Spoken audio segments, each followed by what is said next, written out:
Mesdames et messieurs, bonsoir et bienvenue à cette émission de On s'en parle. Cette semaine, nous parlerons de consommation de drogue au volant, cellulaire au volant également, motoneige et de plusieurs autres sujets avec mon invitée, la sergente Nancy Fournier, porte-parole à la Sûreté du Québec. Madame Fournier, bonsoir. Bonsoir. Merci d'avoir accepté cette invitation-là. Toujours un plaisir de recevoir la Sûreté du Québec. On est ici pour informer les gens, il faut le dire, parce que j'en ai fait plusieurs séries d'émissions avec la SQ, mais c'est que depuis ce temps, les règles et les règlements ont beaucoup changé, parce que ça change aussi ça beaucoup. évolue. Oui, ça évolue, puis et les machines évoluent aussi, puis les machines détectrices de différentes affaires. Tous les outils, il y en a des nouvelles, il y a Voilà. des changements, effectivement. Exactement. Fait qu'on peut dire que c'est la première de 2 émissions, et puis nous allons en refaire une autre au mois d'avril, où on va parler surtout d'embarcation nautique, sea-doo, etc. Donc, à ce moment-là, ce sera le sujet d'actualité de l'été, si on peut dire. Puis, mais là, actuellement, nous allons y aller avec un peu, on va faire du coq à l'âne un petit peu, parce qu'il y a quand même beaucoup de sujets, fait qu'on va attaquer le premier. On voulait parler d'alcool au volant, mais on en a tellement parlé déjà que l'alcotest, puis les gens là, sont sensibilisés à ça. Puis, juste pour ouvrir une parenthèse, est-ce que vous vous apercevez, vous autres, sur la patrouille, que les gens consomment moins au volant aujourd'hui? Bien, je vous dirais qu'il y en a encore beaucoup trop, des personnes qui consomment. C'est déjà trop. Là. Oui, c'est ça. Donc, oui, il y en a encore. Il y a encore beaucoup de sensibilisation à faire à ce niveau-là. Mais oui, aujourd'hui, on parle beaucoup aussi de drogue. Hein? Okay. Dans le fond, ça fait longtemps qu'on peut arrêter les gens au niveau de la conduite capacité affaiblie drogue. Par contre, là, depuis certaines années, on a plus d'outils, donc ça facilite en fait notre travail là, au niveau de la drogue. Fait que justement, on va en parler. On disait que, bon, pour l'alcool au volant, il y a l'alcotest. Maintenant, comment vous faites pour essayer de voir un conducteur qui est sous l'effet de la drogue? Parce que, il me semble, moi je ne sais pas, j'en prends pas de drogue. Je connais pas ça, puis je ne veux pas connaître ça non plus. Mais seulement, la boisson, on voit que, bon, ça peut s'en aller un peu croche, puis ça. Tu sais, vous avez toute une petite lumière qui va allumer. Mais la drogue, est-ce que c'est ça aussi? Comment vous faites pour détecter une personne qui peut avoir consommé? Bien, c'est sûr que dans le côté drogue, il y a plusieurs catégories de drogue. Hein? On parle de plein de sortes qui font plein d'effets différents chez la personne qui la consomme. Donc, pour un policier, en fait, nous, ce qu'on fait, c'est que lorsqu'on intercepte un véhicule pour une raison X, on se met à parler avec le conducteur. Puis, c'est à ce moment-là que, justement, il y a des petites lumières qui s'allument au niveau de son parler. Oui, tu sais, côté alcool, bon, souvent, la personne a de la misère à articuler. Et la laine aussi. Oui, la laine d'alcool, effectivement. Les yeux injectés de sang. Des fois, on va lui demander, bon, donnez-moi votre permis de conduire, matriculation, assurance. La personne, elle va nous donner sa carte de permis de bateau. Ou, puis oui, c'est sûr que... Des petits gestes c'est ça, qui allument une lumière. Oui, des petits gestes, dans le fond, qui font qu'on soupçonne que la personne elle a consommé de l'alcool, mais aussi de la drogue, parce que c'est un petit peu le même effet aussi, des fois, sur les gens qui ont consommé, mettons, du cannabis.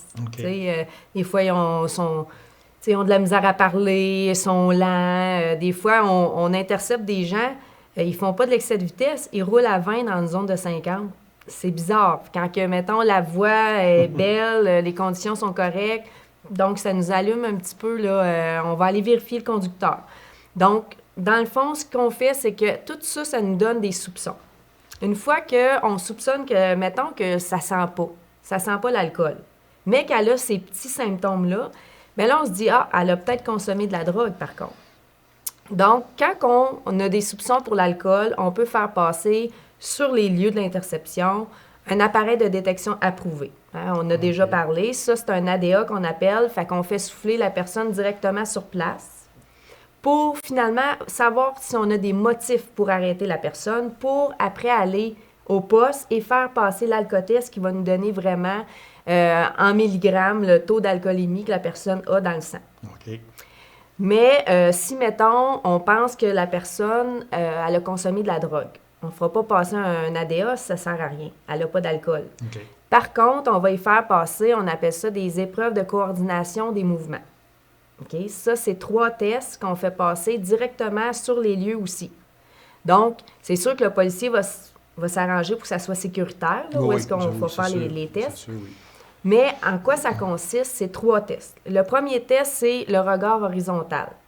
OK? Dans le fond, il va vérifier les yeux du conducteur s'il n'y a pas le globe oculaire qui saute un petit peu lorsqu'on fait mon ça Dieu, comme oui. ça. OK. Il y a une façon de faire qui démontre qu'il y a une personne qui a consommé alcool ou drogue, Ah, parce que oui. ça, c'est des tests qu'on peut passer aussi à ceux qui ont consommé de l'alcool. OK. Donc, il y a ce test-là. Ensuite de ça, il y a le test marcher et se retourner. Donc, c'est de marcher et de revenir, tu sais, de faire un demi-tour et de revenir. Ça, dans le fond, c'est simple. On va dire à la personne, bon, je te demande de faire 5 pas dans cette direction, de faire un demi-tour sur toi-même à droite et de faire 6 pas pour revenir. Fait que la personne qui n'a pas consommé, c'est simple. Fait 5 pas, vire à droite, Tourne, revient. Il Tu s'en revient. sais, un enfant de 5 ans pourrait le faire. Oui. Mais une personne qui a consommé, là, tu lui as dit 5 pas pour aller, tourner vers la droite et revenir 6 pas. Tu y as dit 3 choses. Là, tu as dit 3 consignes. Fait que là, il y a des chances que la personne soit un petit peu mêlée dans toutes ces consignes-là. Donc, c'est là qu'on prend des notes, nous. Ah, la personne a juste fait 3 pas. Hop, elle a tourné vers la gauche au lieu de la droite. OK. Fait que c'est des choses qu'on prend en note. Ensuite de ça, le 3e test, c'est se tenir sur un pied. Il y en a qui vont dire « Ah, moi, là, je suis pas capable, j'ai pas d'équilibre. » Mais tu sais, si les 2 autres tests, ça a bien été, puis que celui-là, vous branlez un Parce peu... que ça peut arriver, ça peut justement. arriver, Ben là, oui, je veux c'est dire. sûr, oui. Bien, c'est sûr que vous n'allez pas échouer, puis on va pas avoir les motifs, là, tu sais. Donc, puis tu sais, quand on vous demande de vous tenir sur un pied, c'est pas pendant 2 minutes non plus, puis c'est pas la jambe dans les airs, hein, c'est juste un petit peu soulevé. Donc, ça, c'est les 3 tests qu'on fait. Ça nous... Avec tout ça, le policier est capable de dire s'il y a des motifs de croire que là, vous avez des capacités affaiblies par la drogue ou l'alcool, ou une OK. combinaison des 2. Ou une combinaison des 2. C'est ça. Fait que si la personne a consommé uniquement de la drogue, parce que je sais, parce que une machine, bon, Alcotest, on en a eu ici en studio, on a fait des tests avec, on sait c'est quoi pour la boisson, mais pour la drogue, vous allez quoi? Vous allez emmener la personne au poste? Oui, effectivement. Le policier a des motifs. OK. Il met la personne en état d'arrestation, puis OK. il donne l'ordre de venir au poste avec nous. Puis, il va rencontrer un agent. En fait, c'est un agent évaluateur en reconnaissance de drogue. Donc, c'est un autre policier qui a suivi une formation. Puis, lui, il va faire des tests plus poussés pour, justement, pouvoir faire un rapport plus complet. OK. Pourquoi... Que les 3 tests qu'il a fait faire sur Oui, place. les 3 tests, c'était juste pour voir si on avait des OK. motifs. Là, on l'amène au poste, c'est un petit peu comme quand c'est l'alcool, c'est l'alcotest. Mais quand c'est la drogue, là, on parle d'un agent évaluateur en reconnaissance de drogue. Eh, mon Dieu. Hein, puis, si on va plus loin, mais je t'ai dit, si on va plus loin, l'auto de la personne, elle est saisie, elle est remorquée parce que vous ne la laissez pas sur le bord du chemin, là. Parce que vous prenez le conducteur puis vous l'emmenez avec vous autres au poste. Mais l'auto reste là. Oui, bien souvent, c'est sûr que l'auto va être remisée, là, parce OK. que, bon, elle peut être justement dans une Ouais, place où un ça peut endroit être passant dangereux. beaucoup. Ouais, c'est oui, ça. c'est ça. Fait que vous allez remiser l'auto. C'est ça. Puis, tu sais, quand que le conducteur, on l'emmène au poste, l'agent, en fait, lui, ce qu'il fait, c'est 12 étapes qu'il a à faire avec le conducteur pour pouvoir faire son rapport. Une analyse, un rapport. Ouais, OK. une analyse sur, selon lui, selon ses observations dans les 12 étapes. Par la suite, il est capable de dire, ah, selon mes observations, ce que je vois, la personne a probablement consommé une ou plusieurs drogues dans telle ou telle catégorie. Ah, OK. Puis dans OK. ce temps-là, il va demander en fait, c'est un ordre de fournir un échantillon d'urine à la personne. OK. Donc, la personne fournit un échantillon d'urine. Ça, c'est pour compléter. C'est Oui, pour... en fait, cet échantillon-là est envoyé dans un laboratoire qui est analysé. Puis avec l'analyse, on est capable de savoir c'est quelle sorte de drogue qui a été consommée. Puis ça vient, en fait, corroborer toutes les observations que l'agent évaluateur a faites. Et c'est notre preuve pour la conduite capacité affaiblie, alcool, drogue. Fait que ça commence avec 3 tests sur place. Oui. Après ça, c'est au poste. Là, c'est 12 étapes que l'agent évaluateur fait, plus un échantillon d'urine.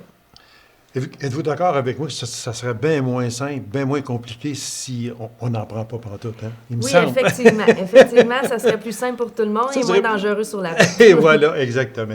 Mais malheureusement, c'est sûr qu'il y a encore beaucoup de personnes qui en consomment. Puis bon, c'est un choix personnel, mais ce choix personnel, bien, il faut vivre avec les conséquences. Bien, c'est ça le problème, c'est qu'il y a beaucoup de conséquences pour la personne qui se fait arrêter, mais aussi pour toutes les personnes qui vont, dans le fond, croiser son chemin. Oui.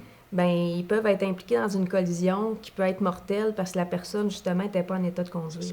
Puis c'est la même chose, je présume, que l'alcotest, c'est perte de permis de conduire probablement aussi. Puis c'est les mêmes conséquences c'est les mêmes conséquences qu'avec l'alcool, en fait. Là. C'est vraiment... dans le fond, on parle d'une... dans le fond, suspension, révocation du permis. Oui. Par la suite, ben c'est sûr que la personne, elle va avoir un casier judiciaire. Il y a possiblement même d'emprisonnement. Suite à ça, il y a également la personne, elle a l'obligation d'avoir, mettons, on parle d'un détecteur d'haleine dans son véhicule. Oui, c'est ça, exactement, oui. Donc, ça l'emmène beaucoup, ça l'emmène des amendes. Et les assurances, et tout ça. aussi qui rentre en ligne de compte. Je pense qu'on est mieux que si on a consommé, de rester tranquille chez nous, tout simplement. Oui, effectivement, c'est mieux comme ça. Qui va être le mieux. Parce que vous avez parlé aussi d'un casier judiciaire. Oui, effectivement. Ça, je ne sais pas si les gens, on n'entrera pas dans ça, mais je ne sais pas si les gens sont au courant de ça, mais sauf qu'avoir un casier judiciaire, là, c'est un boulet à traîner. Oui. C'est terrible parce que ça vous bloque le chemin à peu près partout. Effectivement. Ah oui, autant pour voyager que pour un emploi.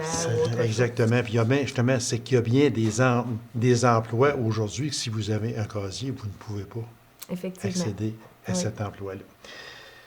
On va passer à cellulaire au volant. Moi, je ne sais pas, là, je sais qu'il y a de la propagande qui se fait beaucoup sur ça, mais moi, je remarque ça, là, il y en a encore beaucoup de cellulaires au volant, mais en tout cas, des fois, là, on remarque juste entre la serre et ma mécanique, on va prendre ça, là. Il y a des fois que, si on regarde comme il faut, on en détecte 3 ou 4 sur le chemin, puis c'est le minimum. C'est encore une plaie, puis ça reste une plaie. Les gens n'ont pas compris ou quoi? Non, en fait, effectivement, c'est une des principales causes justement pour les collisions mortelles puis blessés graves. C'est une des principales causes, là, les distractions au volant. Oui. Donc, effectivement, ça fait quand même plusieurs années là, que c'est interdit. Oui. Puis, dans le fond, on parle de cellulaire au volant, mais tout appareil, hein. C'est tout appareil, dans le fond, qui peut transmettre ou recevoir des informations, qui sert à le divertissement, qui a un affichage, c'est interdit de l'avoir en main. Okay? Donc, la seule façon que vous avez pour pouvoir vous en servir, c'est vraiment qu'il soit dans un dispositif main libre, hein, un support au niveau de votre véhicule ou intégré dans votre véhicule. Oui, exactement, là. Oui. Donc là, vous pouvez en faire usage. Mais si vous l'avez dans la main, puis que vous mettez le haut-parleur, puis que vous parlez comme ça, c'est illégal. Hein? C'est ici ou ici, ça ne change rien. C'est sûr, là. L'important, c'est de ne pas l'avoir en main. Hein? Parce que moi-même, j'ai vu souvent les gens, j'ai juste regardé c'est qui appelait, je m'en suis pas servi. Ou bien, je regardais juste s'il chargeait bien. Oui, mais tu l'avais en main. Selon la loi, l'avoir en main, c'est d'en faire usage. Okay. Donc, tu sais, il faut faire attention, là, tu sais, c'est pas juste de parler ou de texter, je textais pas. Bien, OK, mais tu l'avais dans ta main. Tu n'as pas le droit de l'avoir en main. Parce que comme moi, dans mon auto, j'ai OnStar, j'ai le téléphone, j'ai tout ça, mais j'ai rien dans mes mains, par exemple. Tout est sur un afficheur tactile, puis ça, c'est sûr que c'est légal parce qu'on ne pourrait pas l'avoir à ce moment-là. Mais seulement que si ce n'est pas un téléphone, puis on parle, on conduit puis on parle en même temps. C'est ça. Puis, tu sais, quand je parle d'un appareil autre, là, ça peut être un iPod. Hein. Un iPod, là, OK. c'est un appareil qu'on ne peut pas recevoir d'appel. Mhm. Mais avec un iPod, on peut mettre de la musique, Oui. on peut jouer à des petits jeux. Mais ça aussi, c'est interdit de l'avoir en main. Vous ne pouvez pas l'avoir dans vos mains. Fait que le fait, c'est toujours de l'avoir Dans dans vos la mains. main. Oui, c'est ça. Bon, maintenant, dites-moi une chose. On n'en avait pas parlé, mais si jamais la réponse est soit difficile ou peu importe, parce qu'il y a tellement de lois aujourd'hui, on reviendra sur le sujet. Mais pour revenir au cellulaire, moi, dans mon pick-up, parce que j'ai un pick-up aussi, mon cellulaire était là sur mon pied là, mais je m'en sers pas. OK? Puis il y a quelqu'un qui m'a dit, Gaby, il est là, puis il est visible.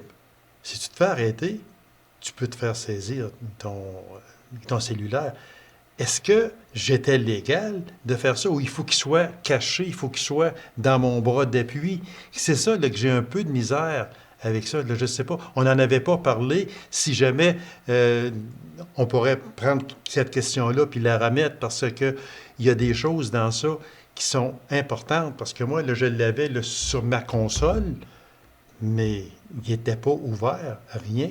Puis apparemment, je n'avais pas le droit. Je ne sais pas, est-ce que vous pouvez nous répondre à ça? Bien, en fait, là, je vous dirais qu'il y a plusieurs situations différentes. OK. Dans le fond, une personne qui a un constat d'infraction, s'il n'est pas d'accord, mettons que vous auriez eu un constat d'infraction parce que le policier, lui, il juge que le fait de l'avoir à côté de vous, l'avoir, oui. ben, ça fait partie du fait qu'il est près de vous, donc il est accessible, ou bon, peu importe. Oui, oui. Lui, s'il juge qu'il vous donne un constat, moi, je vous dirais, ben, si vous pensez que c'est pas selon la loi, ben, vous pouvez le contester. Hein? Vous avez 30 Oui, jours c'est sûr que le notre 30 payer ou le jours, c'est contester. ça, oui.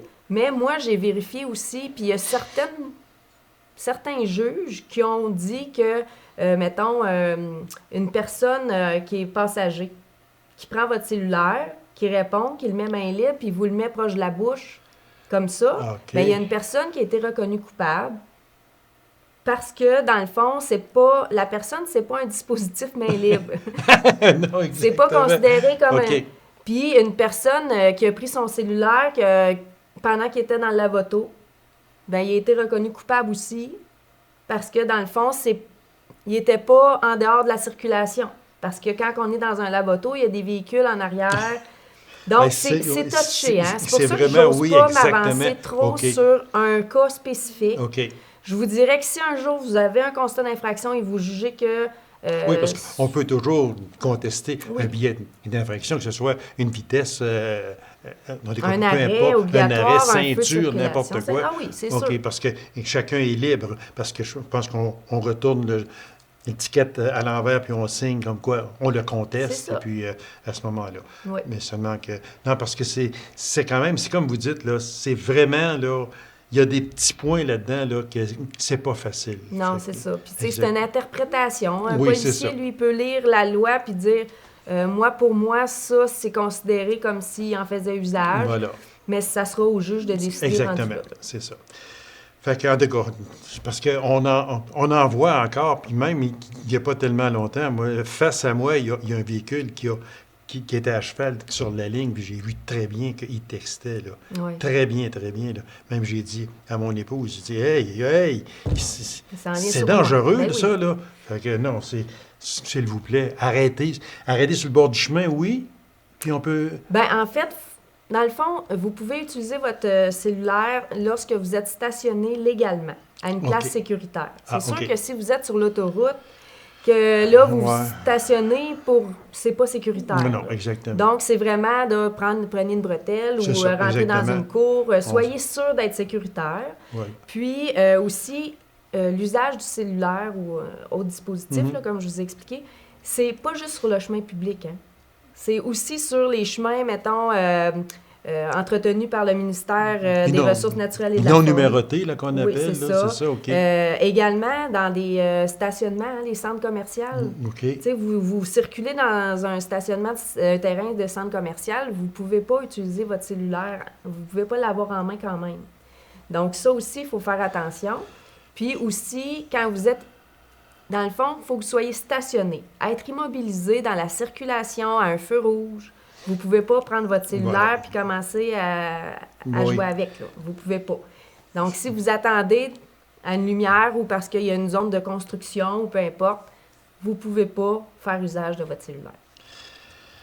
C'est compliqué, mais ce sont des lois, puis il faut respecter les lois, c'est tout ça. simplement. C'est pas tant compliqué, hein? Dans le fond, là, dites-vous, quand vous prenez votre véhicule, là, votre cellulaire, vous pouvez le fermer, vous pouvez le mettre dans la boîte à gants, vous pouvez mettre des modes avion ou ne pas déranger, pour être sûr que vous ne soyez pas tenté. C'est qui m'appelle? Ben, c'est ça. qui m'appelle? Fait que, tu sais, à un moment donné, il faut prendre les solutions pour essayer de, justement, ne pas faire l'infraction. Fait que le mieux de tout, c'est comme vous dites, hein, on ferme tout simplement. Puis si je veux regarder si j'ai eu des appels, bien là, si je sors, il y a un stationnement, peu importe, on s'en va là. Une halte routière, quelque chose du genre. Puis là, on va voir si on a eu des appels. Motoneige qui circule dans les rues et avenues d'une municipalité, patrouille dans les sentiers, l'âge requis et la boisson. On a tout mis ça ensemble, mais on va commencer par les motoneiges qui circulent dans les municipalités. Là. Ça, c'est interdit. Juste avant de passer à ce point-là, je peux-tu juste vous parler des amendes pour les cellulaires? Ah ben oui, c'est vrai, on ne l'avait pas. Oui, OK, allez-y. Dans le fond, c'est juste pour spécifier, quand vous avez un constat d'infraction pour avoir utilisé votre téléphone cellulaire, dans le fond, l'amende, au départ, est de 300 $ plus les frais. Puis vous avez 5 points d'inaptitude là, qui est mis à votre dossier de conduite. Si vous faites arrêter pour une deuxième fois en dedans de 2 ans pour la même infraction, bien là, on appelle ça une récidive. Donc, votre amende est doublée. Au lieu d'être 300 $, elle est 600 $. Puis les mêmes points, 5 points d'inaptitude, mais aussi vous avez une suspension de votre permis immédiatement pour 3 jours. OK. Et si, dans le 2 ans, vous refaites encore prendre pour une deuxième récidive, là, vous jouez donc avec le une feu, troisième fois, oui. bien, l'amende et les points sont les mêmes, mais là, c'est 7 jours de suspension pour votre permis de conduire. Ça peut aller pour jusqu'à 30 jours. OK. Donc, juste pour que vous sachiez un petit peu, là, si vous faites reprendre et reprendre pour la même infraction à ce niveau-là, en dedans de 2 ans, bien, ça peut vous coûter cher. Voilà. Non, je suis content que vous ayez fait cette mise au point-là parce que les amendes sont quand même... c'est sérieux. Ah oui. Puis, suspension aussi du permis de conduire. C'est très sérieux. Comme je disais, les motoneiges, dans les municipalités, les villes, on ne peut pas. Est-ce qu'on peut traverser? Je ne sais pas. C'est quoi les règlements sur ça? Bon, en fait, en ce qui a trait de la réglementation pour les motoneiges, c'est sûr qu'il est interdit. Hein? Il est interdit de circuler sur les chemins publics, sauf aux endroits autorisés. Comme les sentiers fédérés, ils ont des places spécifiques où on peut traverser les chemins. C'est ça, OK. Bon. Donc, puis, en plus, c'est sûr que nous, on est en Abitibi. Hein? C'est pas rare qu'on voit une motoneige circuler sur le bord du chemin, soit pour aller à une station-service, aller au restaurant ou pour aller chercher un sentier. Moi, ce que je vous dis, c'est que, comme je l'ai spécifié, si c'est pas autorisé, c'est pas une place autorisée, il est possible que vous ayez un constat d'infraction parce que vous avez circulé au niveau des chemins, des routes. OK. Donc, si vous prenez la chance de le faire, faites-le sécuritairement. Mais, je vous avise quand même que c'est une chance que vous prenez. Vous pouvez avoir un constat d'infraction. Mais oui, on en voit quand même plusieurs qui circulent en motoneige, pas nécessairement tout le temps aux places autorisées. Mais si vous le faites, oui, vous risquez d'avoir un constat d'infraction. Fait que c'est mieux, c'est parce que c'est indiqué si on peut traverser, mettons, une rue pour aller prendre un sentier. Parce que c'est indiqué, là, habituellement. Oui. Mais quand on voit une motoneige qui part d'un bout de rue, puis qui s'en va à l'autre bout, puis qui nous passe ça dans la face quasiment à 100 km/h, là, Non, je pense c'est qu'il y ça. a un problème. Oui, c'est ça. Il ne l'a pas fait sécuritairement. Puis C'est ça. il y a des bonnes chances qu'un policier qui voit ça aille l'intercepter. Parce que moi, je pense tout le temps, des fois, à un enfant qui pourrait sortir, là, puis mon Dieu, on n'ose même pas penser à ça. Fait que, s'il vous plaît, soyez prudents. Et la fameuse boisson aussi, c'est les mêmes règles qu'un véhicule C'est les mêmes automobile. règles, c'est les mêmes conséquences. Justement, c'est quand vous êtes au volant, que ce soit un véhicule tout-terrain, une motoneige, un véhicule automobile, alcool, drogue, on touche pas à ça, c'est les mêmes conséquences au bout de la ligne. Fait qu'il faut être quand même doublement prudent. L'âge requis pour conduire une motoneige. Oui, en fait, tout véhicule hors route, OK? L'âge minimal, c'est 16 ans. Mais OK. pour pouvoir conduire, il faut que la personne de 16 ans elle ait un certificat d'aptitude. Mhm. Puis, depuis septembre, toute personne qui conduit un véhicule hors route doit avoir un permis de conduire valide. OK. Donc, si vous êtes en sentier ou traversez des rues ou vous circulez sur la route, ben ça prend un permis valide. OK. Donc, justement, mettons un jeune, il a 16-17 ans, ben ça prend le certificat d'aptitude, puis si, mettons, un permis valide, là, s'il traverse les routes. Ça veut dire que quand on voit un enfant qui a, je dis ça, là, environ 12 ans, une petite motoneige, il n'y a pas un gros bolide, mais il y a une petite motoneige, puis qui se promène, il n'est pas légal à ce En moment-là. fait, le seul endroit où un jeune de moins de 16 ans peut circuler avec un véhicule hors route sans nécessairement qu'un parent le surveille, c'est sur le terrain privé familial. OK. Ah, ça, c'est important de le dire, Oui. par exemple. Là. Si, OK. là, il peut le faire. Mais par contre, si, mettons, il veut aller la terre du voisin, le voisin, il a une plus grande Bah oui, cour, oui. puis le voisin est d'accord, bien, il ne peut pas y aller sans, l'autorisation de ses parents, et deux, d'un adulte avec lui qui le surveille de près au cas où il y aurait une problématique. Autrement dit, sur un terrain privé. À lui, À lui. familial, Familial. c'est correct. S'il s'en va chez le deuxième voisin, c'est... Bien là, ça prend l'autorisation, OK. comme je dis, du voisin et ça prend l'autorisation des parents et qu'il soit accompagné d'un adulte qui le suit d'assez près pour y porter secours. pour y porter secours. Et il reste à peine 1 minute. Je veux juste que vous me parliez là, des fameux 48 heures qui existaient. Déjà, je dis qui existaient. Je ne sais même pas s'ils existent encore, mais je donne un exemple. Une lumière brûlée sur une auto. Avant ça, 48 heures, il fallait te rapporter pour faire signer ton papier. Est-ce que ça existe encore aujourd'hui? Non, ça? en fait, aujourd'hui, ça a été remplacé par des AVT.